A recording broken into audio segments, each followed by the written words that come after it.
أعوذ بالله من الشيطان الرجيم. بسم الله الرحمن الرحيم. وعنده مفاتيح الغيب لا يعلمها إلا هو ويعلم ما في البر والبحر وما تسقط من ورقة إلا يعلمها ولا حبة في ظلمات الأرض ولا رطب ولا يابس إلا في كتاب مبين. اسی کے پاس غیب کی کنجیاں ہیں جن کو اس کے سوا کوئی نہیں جانتا. خشکی اور سمندر میں جو کچھ ہے سب اس کے علم میں ہے. کوئی پتا نہیں گرتا مگر یہ کہ وہ اس کو جانتا ہے. زمین کی تاریکیوں میں کوئی دانہ اور کوئی خشک تر چیز ایسی نہیں ہے جو ایک واضح کتاب میں درج نہ ہو. اس سورہ انعام کی 59 نمبر کی آیت ہے، بہت ہی اہم آیت ہے. اللہ تعالیٰ کے علم الغیب کے متعلق اس میں تفصیلات بتائی گئی ہے اور وضاحت کی گئی ہے. اصل میں دین اسلام کی جو خصوصیت ہے، جو فوقیت ہے سارے دنیا بھر کے ادیان پر، وہ اس کی توحید کی وجہ سے ہے. یہ ایک ہی مذہب ہے واحد جس میں مکمل طور پر توحید پائی جاتی ہے. اب اگر اس کے ماننے والے اگر توحید سے ہٹ کر اپنے عقیدے کو خراب کر رہے ہیں تو ان کو سمجھنا چاہیے کہ وہ اسلام کے نام لیوا ہیں، اس کے باوجود اللہ کی توحید کے خلاف جا رہے ہیں. اصل میں توحید کسے کہتے ہیں؟ توحید یہ ہے کہ اللہ کی ذات اور اللہ کی صفات میں اس کو ایکا اور تنہا سمجھے، اس کو واحد سمجھے اور جانے اور بے مثال سمجھے. اس کو اس کے جیسی مثل کسی کی نہیں ہو سکتی اور اس کے ساتھ کسی اور کو بھی صحیح و شریک نہ سمجھے. یہ اصل توحید ہے. اس کی ذات اور اس کی صفات، اس کے اختیارات، ساری چیزوں میں اس جیسا کوئی نہیں ہے. یہ جانے سمجھے. اور اس سلسلے میں جو اللہ تعالیٰ کی جو صفات ہے اسماء حسنہ میں سے، جیسا کہ حیات ہے، علم ہے، قدرت ہے، سماع و بصر ہے، ارادہ اور مشیت ہے، رزق ہے، خلق ہے، یہ کوئی بھی صفت میں کوئی بھی انسان، کوئی بھی بندہ اللہ تعالیٰ کے برابر ہو ہی نہیں سکتا. یہ سمجھنا چاہیے، یہ یقین رکھنا چاہیے. اس میں سے بھی دو صفتیں، صفت علم اور صفت قدرت، یہ بڑی ممتاز ہیں اللہ تعالیٰ کی. اگر اس کا کوئی استحضار کرے کوئی بندہ اللہ تعالیٰ کی صفت علم، انہیں علم محیط، اللہ تعالیٰ کا علم ہر چیز کو گھیرے ہوئے ہے. کائنات کا ذرہ ذرہ اس کے علم سے باہر نہیں ہے اور اس کی قدرت ان تمام چیزوں پر حاوی ہے. وہ قادر مطلق ہے، مالک کل جہاں ہے. اگر یہ استحضار رہے تو پھر انسان سے گناہ نہیں ہو سکتا. اس سلسلے میں دیکھنا چاہیے کہ کیفیت انسان کے اندر ہونا چاہیے. یہ حالت پیدا ہونی چاہیے کہ اس کے پیش نظر ہمیشہ یہ بات رہے کہ اس کی قول و فعل، اس کی نشست و برخاست کے بارے میں کہ مجھے کوئی دیکھ رہا ہے. وَهُوَ مَعَكُمْ أَيْنَمَا كُنْتُمْ، میرے ساتھ ہے. اللہ تعالیٰ فرما رہے ہیں کہ تمہارے ساتھ ہمیشہ اللہ ہے، تم جہاں کہیں ہو. یہ بات تمہارے پیش نظر ہونا چاہیے. یعنی تم جو کچھ بھی کر رہے ہو تم یہ سمجھو کہ ایک علیم و خبیر ذات، ایک قادر مطلق ذات میری نگرانی کر رہی ہے 24 گھنٹے. مجھے چھوڑا نہیں گیا ہے، مجھے دیکھا جا رہا ہے. یہ بات ذہن نشین ہو جانا چاہیے. یہ ذہن میں بات آنا چاہیے کہ نہ صرف وہ میرے ظاہر سے واقف ہے بلکہ میرے باطن سے، میرے دل میں جو خیالات پیدا ہوتے ہیں اور میری جو نیت ہے اس سے بھی واقف ہے. وہ یہ کیفیت اگر پیدا ہو جائے تو پھر اس کے عمل اور اس کے اخلاق خود بخود اچھے ہوتے جائیں گے. ایسی کوئی بات ہو ہی نہیں سکتی کہ یہ کیفیت پیدا ہو جائے اس کے بعد اس کا عمل خراب ہو، وہ گناہ کے کاموں پر آمدہ ہو. ایسا نہیں ہو سکتا کیونکہ یہ کیفیت انسان کے اندر پیدا نہیں ہو رہی ہے. اس لیے جو ہے انسان گناہ کرتا ہے، بدعملیاں کرتا ہے، بد اخلاقیاں کرتا ہے. یہ ساری چیزوں کا علاج یہی ہے کہ انسان کے اندر یہ کیفیت جس قدر بڑھتی جائے گی کہ ایک ذات ہے، ایک علیم و خبیر ذات جو مجھے دیکھ رہی ہے، میری نگرانی کر رہی ہے، تو پھر خود بخود وہ اچھا ہوتا ہی جائے گا. اس آیت میں اللہ تعالیٰ نے جو تذکرہ فرمایا کہ وَعِندَهُ مَفَاتِحُ الْغَیْبِ کہہ کر، مفاتیح کہتے ہیں مفتاح کی جمع ہے کنجی، مفتاح کہتے ہیں کنجی کو، مفاتیح کنجیاں، یا اس سے مراد خزانے بھی ہیں۔ خزانے سارے اللہ ہی کے پاس ہیں، اللہ تعالیٰ یہ بتانا چاہ رہے ہیں، اس کی کنجیاں ساری کی ساری اللہ ہی کے پاس ہیں۔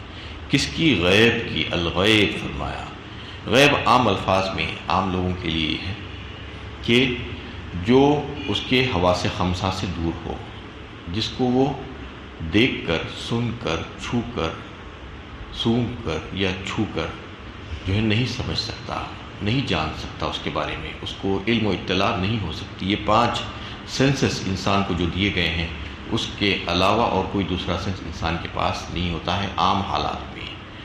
تو یہ عام طور پر اسے غیب کہا جاتا ہے، اور غیب سے مراد وہ بھی ہے جس کو اللہ تعالیٰ نے ابھی وجود میں نہیں لایا، وہ بھی غیب ہے، لیکن اللہ تعالیٰ اس کو وجود میں لانے والے ہیں۔ ایسی بہت سی چیزیں ہیں دنیا میں ابھی جو وجود میں نہیں آئی، لیکن اس کے بارے میں بھی اللہ تعالیٰ جانتے ہیں، اور وہ ایسی بھی چیزیں جو وجود میں تو آ چکی ہیں لیکن اللہ تعالیٰ نے اس پر کسی کو بھی مطلع نہیں کیا ہے، وہ بھی غیب ہے۔ تو غیب کی مختلف جو ہے قسمیں ہیں، مختلف باتیں ہیں اس کے تعلق سے۔ ان اللہ عنده علم الساعة وينزل الغیث ويعلم ما في الارحام وما تدری نفس ماذا تکسب غدا وما تدری نفس بأي ارض تموت ان اللہ علیم خبیر۔ سورہ لقمان 21ویں پارے میں اللہ تعالیٰ نے اس کی تفصیل بتائی کہ یہ 5 چیزوں کو گنایا گیا اور فرمایا گیا کہ یہ غیب کی باتیں ہیں جو علیم و خبیر کے سوا کوئی نہیں جانتا، اللہ ہی کی ذات واحد یہ ان چیزوں کے بارے میں جانتی ہے۔ اس میں سب سے پہلی چیز کا جو تذکرہ کیا گیا کہ وہ قیامت کی گھڑی سوائے اللہ تعالیٰ کے کوئی نہیں جان سکتا۔ ان اللہ عنده علم الساعة، چاہے لوگ کتنی اس کے تعلق سے باتیں کریں، پیشین گوئیاں کریں یا جو بھی کہیں، اس کے بارے میں یقینی علم کسی کو نہیں ہے۔ وہ علم اللہ تعالیٰ نے کسی نبی، کسی ولی، کسی فرشتے اور کسی اور مخلوق کو نہیں دیا ہے قیامت کے بارے میں علم۔ ان اللہ عنده علم الساعة ان الساعة آتیۃ اکاد اخفیہا، فرمایا ایک مقام پر اللہ تعالیٰ نے، یعنی یقیناً قیامت آنے والی ہے لیکن اس کو ہم نے چھپا کر رکھا ہے، اس کا علم صرف اور صرف اللہ تعالیٰ ہی کے پاس ہے۔ وَيُنَزِّلُ الْغَیث، فرمایا اس کے بعد بارش کا برسانا اللہ تعالیٰ ہی کو معلوم ہے۔ یعنی بارش کے بارے میں بھی بہت سی پیش قیاسیں ہوتی ہیں، لیکن کئی وقت ایسا دیکھنے میں آتا ہے کہ وہ غلط ثابت ہوتی ہے۔ بارش کب برسے گی، کتنی برسے گی، کہاں پر برسے گی نہیں معلوم۔ گھنے بادل چھائے ہوئے نظر آتے ہیں لیکن ایک قطرہ بھی آسمان سے نہیں ٹپکتا، کئی وقت ایسا ہوتا ہے۔ یہ اللہ تعالیٰ ہی کے علم میں ہے۔ وَيُنَزِّلُ الْغَیث وَيَعْلَمُ مَا فِي الْأَرْحَامِ، فرمایا اس کے بعد تیسری بات، یعنی وہی جانتا ہے جو ماؤں کے رحموں میں ہیں، ماؤں کے رحموں میں یعنی جو اولاد ہوتی ہے، جو بچہ ہوتا ہے، اس کے بارے میں وہ کیسا ہے، وہ جو ہے لڑکا ہے یا لڑکی ہے، سعید ہے یا شقی ہے، اور پھر اس کی تقدیر کے بارے میں کہ وہ کتنا جیے گا، اس کی کتنی سانسیں ہوں گی، وہ کیا کھائے گا، کیا پیے گا، وہ جو ہے کیسا رہے گا، یہ ساری باتیں جو ہے سوائے اللہ تعالیٰ کی اور کوئی نہیں جانتا۔ وَيُنَزِّلُ الْغَیث وَيَعْلَمُ مَا فِي الْأَرْحَامِ وَمَا تَدْرِي نَفْسٌ مَاذَا تَکْسِبُ غَدًا، اور کوئی نہیں جانتا کہ وہ نفس، کوئی انسان کل کیا کرنے والا ہے، یعنی کل کے بارے میں، مستقبل کے بارے میں اسے نہیں پتا کہ وہ زندہ بھی رہے گا یا نہیں رہے گا، یا وہ رہے گا تو کیا کام کرے گا، کہاں پر جائے گا۔ وَتَدْرِي نَفْسٌ مَاذَا تَکْسِبُ غَدًا وَمَا تَدْرِي نَفْسٌ بِأَيِّ أَرْضٍ تَمُوتُ، اور 5ویں بات یہ کہ وہ کہاں جا کر مرے گا، کسی کو نہیں معلوم کہ اس کی موت کہاں پر ہوگی، گھر میں ہوگی، گھر کے باہر ہوگی، شہر میں ہوگی، شہر کے باہر ہوگی، نہیں معلوم۔ تو یہ 5 چیزوں کے بارے میں بتایا گیا ہے کہ یہ باتیں صرف اور صرف اللہ تعالیٰ ہی جانتے ہیں۔ وَإِن مِّن شَيْءٍ إِلَّا عِندَنَا خَزَائِنُهُ وَمَا نُنَزِّلُهُ إِلَّا بِقَدْرٍ معلوم، فرمایا سورہ حجر 14ویں پارے میں اللہ تعالیٰ نے، اللہ ہی کے پاس یہ سارے خزانے، ہر چیز کے خزانے، اور اس کو وہ ایک اندازے کے مطابق جو ہے اتارتے رہتے ہیں، جہاں پر جتنی ضرورت ہے اس کے مطابق اس کو عطا فرما دیتے ہیں۔ ہر قسم کے خزانے انہی کے پاس ہیں۔ غیب کے بارے میں لوگوں میں بہت ہی غلط فہمیاں پیدا ہو جاتی ہیں، غلط فہمیوں کا شکار ہو جاتے ہیں لوگ۔ عام طور پر جیسا کہ ابھی میں نے آپ سے کہا کہ غیب کا عام مطلب تو یہی ہے کہ انسان کی حواس خمسہ سے جو چیزیں دور ہیں، جس سے اس کا ادراک نہیں ہو سکتا، تو وہ یہ سمجھتا ہے کہ یہ ساری چیزیں غیب ہے، غیب کا علم ہے۔ ایسا نہیں ہے، کیونکہ بہت سے ایسے انسان ہیں جن کو جو ہے حواس خمسہ کے ذریعے سے بہت سی چیزیں معلوم نہیں ہوتی، لیکن کچھ ایسے انسان بھی ہیں جن کو جو ہے کوئی دوسرے ذرائع ان کے پاس موجود ہوتے ہیں، جس کے ذریعے سے وہ چیزیں وہ جو ہے دیکھ سکتے ہیں، معلوم کر سکتے ہیں، جو دوسرے انسان نہیں معلوم کر سکتی۔ ایسی کئی ایک چیزیں ہیں، اب میں آپ کو مثالیں دے کر بتاتا ہوں کہ کیا کیا چیزیں ہو سکتی ہیں۔ بہت سے عام انسانوں کے لیے وہ غیب ہو جاتا ہے، نظر نہیں آ رہا اسے، سنائی نہیں دے رہا ہے، دکھ نہیں رہا ہے، اور جو ہے نہ چھو کے دیکھ سکتا ہے، نہ چچ کے دیکھ سکتا ہے، لیکن اس کے باوجود بہت سے ایسے لوگ ہیں جن کے پاس کچھ ایسے ذرائع موجود ہوتے ہیں جس کے ذریعے سے وہ جو ہے وہ معلومات حاصل کر سکتا ہے انہی چیزوں کو جس کے بارے میں وہ لوگوں کو معلومات حاصل نہیں ہو رہی ہے۔ جیسا کہ علم نجوم ایک علم ہے، اس میں جو ہے رمل یا جفر یا ایسی بہت سے ایسے طریقے ہیں جس کے ذریعے سے کچھ کیلکولیشنز کے ذریعے سے بہت سی چیزیں معلوم ہوتی ہیں آئندہ کے واقعات اور حالات کے بارے میں۔ ویسے ہی جو ہے موسمیات کے بارے میں، یعنی ویدر کنڈیشنز کے بارے میں کئی ایک باتیں جو سائنٹسٹ اور اس پہ ریسرچ کرنے والے جو لوگ ہیں بتاتے ہیں، ان کے پاس جو ہے اس کے مشین ہیں، کمپیوٹرز ہیں، سپر کمپیوٹرز ہیں، اس میں ڈال کر وہ کیلکولیشنز کرتے ہیں، دیکھتے ہیں، چیک کرتے ہیں، معلومات حاصل کر کے اس میں ڈال کے کیلکولیشن کر کے بتاتے ہیں۔ کئی ایک چیزوں کے بارے میں آپ کو پتہ چلتے رہتا ہے کہ سمندری طوفان کے بارے میں اور مانسون کی پیش رفت کے بارے میں اور مانسون کی جو ہے شدت کے بارے میں، اس کی رفتار کے بارے میں، بارش کے بارے میں، یا اور کئی ایسی چیزیں ہیں ویدر کے بارے میں جو ہے وہ بتاتے رہتے ہیں۔ اس میں بہت سے اوقات آپ دیکھتے ہیں کہ صحیح بھی ہوتی ہیں وہ چیزیں، طوفان وغیرہ کے بارے میں جو ہے باتیں بتائی جاتی ہیں، وہ ہوتا ہے، کئی ایک موقعوں پر جو ہے وہ پیش بھی آتا ہے۔ اور اسی طریقے سے جو ہے ایسٹرولوجیکل ریسرچ جو ہے، نجوم جو سیاروں اور ستاروں کی جو اسٹڈی ہے جسے کہا جاتا ہے، اس کے بارے میں بھی بہت ترقی کی ہے سائنس۔ ان کے پاس جو ہے بڑی دور دور تک دیکھنے والے جو ہے ٹیلیسکوپس ہوتے ہیں، لاکھوں کروڑوں میل تک وہ جو ہے دیکھتے ہیں۔ پھر ان کے پاس دیگر جو ہے مشینیں ہیں جس کے ذریعے سے وہ جو ستاروں کی چال اور اس کی رفتار اور اس کے بارے میں جو ہے معلومات حاصل کر رہے ہیں۔ آج یونیورس میں کیا کیا ہے، بہت سی ایسی چیزیں وہ معلوم کر لی ہیں جو ایک عام انسان دیکھ بھی نہیں سکتا، اس کو پتہ ہی نہیں چلتا، وہ اگر نظر اٹھا کر دیکھے تو اس کو معلوم ہی نہیں ہوتا کہ آسمانوں میں کیا کیا اللہ تعالیٰ نے رکھا ہے۔ تو وہ ساری چیزوں کے بارے میں آپ دیکھ رہے ہیں کہ انہیں سورج اور چاند جو ہم کو نظر آتا ہے اس کے بارے میں بھی ہمیں جو ہے نہیں معلوم ہے، زیادہ اطلاعات نہیں ہوتی، لیکن وہ لوگ اس کی اسٹڈی کر کے بتاتے ہیں کہ سورج کے طلوع اور غروب کے اوقات کن کن دنوں میں کتنے وقت پر، کون سے وقت پر طلوع ہوگا، کون سے وقت پر غروب ہوگا، چاند کی منزلیں، چاند کب پیدا ہوگا اور کون سی منزلیں اس کی طے ہوں گی، کتنی منزلیں طے ہوں گی، کون سی تاریخوں میں۔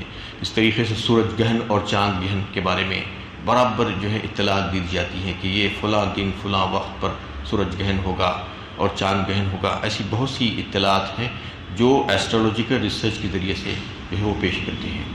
اسی طریقے سے جیولوجیکل ریسرچ، زمین کے اندر جو ہے بہت سی ایسی خزانے اللہ تعالیٰ نے چھپا کر رکھے ہیں جس کے بارے میں عام طور پر اوپر سے نظر نہیں آتا، لیکن وہ لوگوں نے ایسی چیزیں ایجاد کر لی ہیں جس کے ذریعے سے جو ہے زمین میں کیا کیا ہے ان کو بہت سی باتیں معلوم ہوتے رہتی ہیں، وہ رکھ کر دیکھتے ہیں، اس کو چیک کرتے ہیں۔ یعنی جو نیچرل گیس ہے اور جو کروڈ آئل ہے اور دیگر یعنی ہزاروں قسم کے منرلز ہیں، اس کے بارے میں جو ہے وہ معلومات حاصل کر کے وہیں پر اس کی ڈرلنگ کرتے ہیں، کھودتے ہیں، ادھر ادھر جا کر کھود کر اپنے اوقات ضائع نہیں کرتے۔ ایسے ہی جو ہے ایک زبردست چیز ہے جو انسان کی ایک کیفیت پیدا ہوتی ہے۔ ایسے بہت سے انسان ہیں دنیا میں، انسانوں میں کے اندر کچھ ایسے انسان ہوتے ہیں جن میں ایک کیفیت پیدا ہوتی ہے جس کے ذریعے سے وہ پریڈکشنز کرتے ہیں، آئندہ آنے والے حالات اور واقعات کے بارے میں بتاتے ہیں۔ ایسے بہت سے انسان ہیں، آپ کو بھی مل جائیں گے کچھ لوگ اگر آپ تلاش کریں تو، کیونکہ وہ جو ہے آنے والے بہت سے حالات کے بارے میں بتاتے جاتے ہیں کہ ایسا ہوگا ویسا ہوگا، اس سال یہ ہوگا، یا ایسے حالات پیش آئیں گے۔ اور اس میں بہت سے ایسی چیزیں ہوئی ہیں جو پیش آ چکی ہیں، جو پیشین گوئیاں وہ لوگ کرے ہیں اس کے تعلق سے، تو ان کو بھی جو ہے اللہ تعالیٰ علم دیتے ہیں، کچھ ایک الگ قسم کا علم ہے، یہ اللہ تعالیٰ ہی کی طرف سے ہے۔ ساری معلومات، سارا علم، اللہ تعالیٰ کا علم بہت وسیع ہے۔ کوئی یہ نہ سمجھے کہ اتنا تھوڑا سا علم ہے، کسی کو دے دیا اس کے بعد ختم ہو گیا۔ تو وہ بھی ایک علم ہے جو ہزاروں لاکھوں کروڑوں انسانوں کو دیا گیا ہے، جو بیٹھے بیٹھے ایسی کیفیت اس کی طاری ہو جاتی ہے، اس کو بارے میں آئندہ کے بارے میں معلومات جو ہے اس کے دماغ میں آنے شروع ہو جاتی ہیں۔ واقعات اور حالات بالکل ایسے چلتے ہیں جیسا کہ وہ پیش آ رہا ہے، وہ فوراً جب حالت اس کی ٹھیک ہوتی ہے تو اٹھ کر بتانا شروع کر دیتا ہے، لکھنا شروع کر دیتا ہے کہ یہ حالات پیش آئیں گے، یہ حالات پیش آئیں گے، یہ حادثات رونما ہونے والے ہیں۔ یہ بہت سی ایسی چیزیں ہیں اس کے بارے میں بھی جو ہے انسان کو معلوم ہوتا ہے۔ بہت سے انسانوں کو اللہ تعالیٰ یہ جو ہے صلاحیت دی ہے، یہ علم ان کو عطا کرتی ہے۔ میڈیکل ریسرچ میں آپ دیکھتے ہیں کہ ڈاکٹر اور سائنٹسٹ وغیرہ جو ہے انسان کی اندرونی کیفیت کو معلوم کر لیتے ہیں، جبکہ وہ باہر سے تو نظر نہیں آتا۔ ایسی مشینیں ایجاد کر لی ہیں، اسکیننگ، MRI وغیرہ، اور جو ہے کئی ایک مشینیں جو لگا کر دیکھ کر اوپر ہی سے جو ہے اندر کی حالات کا پتہ چلتا ہے، اس کے اعضاء کیسے کام کر رہے ہیں، اندر کی کیفیت کیا ہے وہ معلوم ہوتی رہتی ہے۔ ایسے ہی جو ہے ایئر کرافٹس اور ٹرینز وغیرہ کے آنے کے اوقات کے بارے میں ابھی پہنچا نہیں ہے، وہ ہزاروں سو سے میل دور ہے، اس کے بارے میں جو ہے معلومات ہوتی ہیں کہ وہ کتنے ڈسٹینس پر ہے اور کیا اسپیڈ سے چل رہا ہے، اس کی کیلکولیشنز کر کے بتا دیتے ہیں کہ یہ فلاں وقت پر پہنچنے والا ہے، فلاں وقت پر ٹرین پہنچنے والی ہے۔ ایسی کئی ایک چیزیں ہیں۔ کشف و الہام کے ذریعے سے اللہ تعالیٰ اپنے بندوں کو معلومات دیتے ہیں، خواب میں جو ہے معلوم ہو جاتا ہے، یا اس کو جو ہے اس کیفیت آ جاتی ہے کہ اس کو بہت سی چیزیں جو ہے کشف کے ذریعے سے، الہام کے ذریعے سے معلوم، اور اپنے نبیوں کو اللہ تعالیٰ وحی کے ذریعے سے خبریں پہنچاتے ہیں، علم دیتے ہیں، علم الغیب کی باتیں، انباء الغیب ذالک من انباء الغیب فرمایا اللہ تعالیٰ نے، یہ غیب کی خبریں ہیں۔ تو ایسی بہت سے جو ہے ایسے ذرائع ہیں جو ایک عام انسان یہ سمجھتا ہے کہ یہ غیب ہے، لیکن وہ غیب نہیں ہوتا ہے، اس کے لیے غیب ہوتا ہے، عام طور پر غیب ہوتا ہے، لیکن بہت سے دوسرے لوگوں کے پاس کچھ ایسے ذرائع موجود ہوتے ہیں جس کے ذریعے سے وہ جو ہے ان چیزوں کو جان سکتا ہے، جانتا ہے، اور معلومات اس کو حاصل ہوتی ہیں۔ لیکن ایک بات اس میں ذہن نشین کرنی چاہیے کہ جو بھی باتیں وہ لوگ بتاتے ہیں وہ جو ہے اندازہ اور تخمینہ اور ظن کی بنیاد پر ہوتی ہے، یقینی نہیں ہوتی۔ کئی ایک وقت ایسا بھی ہوتا ہے کہ غلط بھی ثابت ہو جاتی ہے۔ اللہ تعالیٰ کا علم جو ہے صحیح علم ہے، سچا علم ہے، غیب کا علم انہی کے پاس ہے۔ جو لوگوں کو جو چیزیں دی گئی ہے، جو علم دیا گیا ہے، اس میں جو ہے کبھی سچائی بھی ہوتی ہے، کبھی جھوٹ بھی ہو جاتا ہے، کبھی غلط بھی ثابت ہو جاتا ہے۔ کئی ایک موقعوں پر موسمیات کے بارے میں بھی اطلاعات ملتی ہے، لیکن وہ غلط ثابت ہو جاتی ہے، اور کئی ایک ایسی چیزیں جو ہے لوگ گمان کے ذریعے سے، ظن کے ذریعے سے، جو ہے کیلکولیشنز کے ذریعے سے بتاتے ہیں، تو وہ بھی جو ہے کئی ایک وقت غلط بھی ہو سکتی ہے۔ لیکن وہ علم ہوتا ہے، ہزاروں قسم کا علم ہے جو لوگوں کے پاس ہوتا ہے، جو لوگ اس کے بارے میں بتاتے رہتے ہیں۔ یہ بات جو ہے انسان کے ذہن میں اگر رہے تو پھر انسان غیب کے بارے میں زیادہ شک و شبے میں نہیں پڑے گا، کیونکہ جو چیز بھی دیکھے گا غیب اگر سمجھنے لگے گا تو یہ سمجھ میں آنے لگے گا اس کو کہ اس کے پاس بھی غیب کا علم ہے، اس کے پاس بھی غیب کا علم کسی کے پاس نہیں ہے۔ غیب کا علم علام الغیوب صرف اور صرف اللہ تعالیٰ ہی کی ذات ہے، یہ بات سمجھنا چاہیے۔ اور اللہ تعالیٰ اپنے علم میں سے جس کو چاہتے ہیں، جس قدر چاہتے ہیں عطا فرماتے ہیں۔ یعلم ما بین ایدیہم وما خلفہم ولا یحیطون بشیء من علمہ الا بما شاء۔ آیت الکرسی میں اللہ تعالیٰ نے اس کو واضح فرمایا کہ تمام انسانوں کے جو ہے اگلے اور پچھلے حالات سے وہی واقف ہے، اور سارے کے سارے انسان بھی مل کر اس کے علم کا احاطہ نہیں کر سکتے، مگر صرف اتنا ہی جتنا وہ کسی کو دینا چاہے۔ اللہ تعالیٰ اپنے فضل و کرم سے علم عطا فرماتے ہیں، اپنے انبیاء کرام کو بھی عطا فرماتے ہیں، اولیاء کو بھی عطا فرماتے ہیں، دیگر عام انسانوں کو بھی عطا فرماتے ہیں، مختلف قسم کے علوم عطا فرماتے ہیں، لیکن وہ یقینی علم نہیں ہوتا۔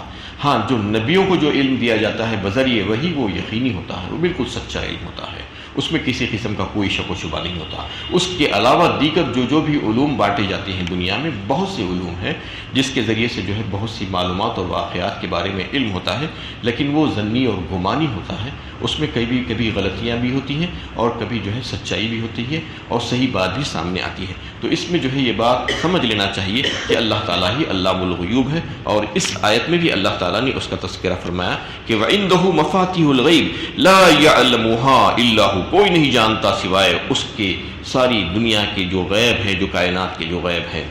وَيَعْلَمُ مَا فِي الْبَرِّ وَالْبَحْرِ، اور وہی جانتا ہے خشک و تر میں کیا ہے، یعنی خشکی میں کیا ہے، سمندروں میں کیا ہے، دریاؤں میں کیا ہے۔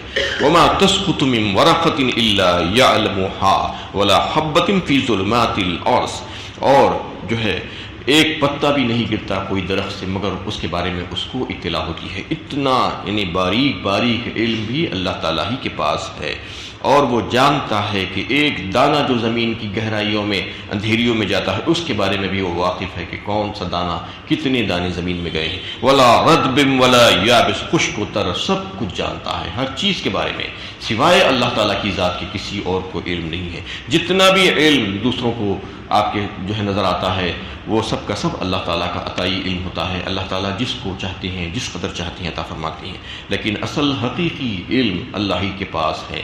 سارے کے سارے لوگوں کے پاس جو علم ہے وہ عطائی علم ہوتا ہے۔ الا فی کتاب مبین، یہ ساری باتیں اللہ تعالیٰ کتاب مبین میں لکھ کر رکھ لیے ہیں، لوح محفوظ میں درج ہے۔ ایک ایک چیز کے بارے میں اللہ تعالیٰ نے لکھ رکھا ہے، انسانوں کی پیدائش سے پہلے ہی سارے ان کے مقدرات، ان کے کام کاج، وہ کیا کیا کرنے والے ہیں اس کے بارے میں، کائنات میں کیا کیا چیزیں واقع ہونے والی ہیں اس کے بارے میں جو ہے اللہ تعالیٰ نے لکھ دیا ہے۔ اور سورہ لقمان ہی میں جو ہے حضرت لقمان اپنے بیٹے کو نصیحت کرتے ہوئے فرمایا تھا کہ انہا ان تک مثقال حبۃ من خردل فتکن فی صخرۃ او فی السماوات او فی الارض یاتی بہ اللہ ان اللہ لطیف خبیر، یعنی کوئی چھوٹی سے چھوٹی چیز بھی جو زمین میں چھپی ہوئی ہو، جو پتھر کی چٹانوں کے نیچے دبی ہوئی ہو زمین و آسمان میں، تو بھی اس کو اللہ تعالیٰ لا کر حاضر کریں گے بروز قیامت۔ یاتی بہ اللہ، کوئی یہ نہ سمجھے کہ وہ چھپ جائے گا کہیں پر کھو جائے گا، نہیں، یاتی بہ اللہ ان اللہ لطیف خبیر، بے شک اللہ تعالیٰ بہت ہی باریک بین ہے اور باخبر ہے ہر چیز سے۔ وآخر دعوانا ان الحمد للہ رب العالمین۔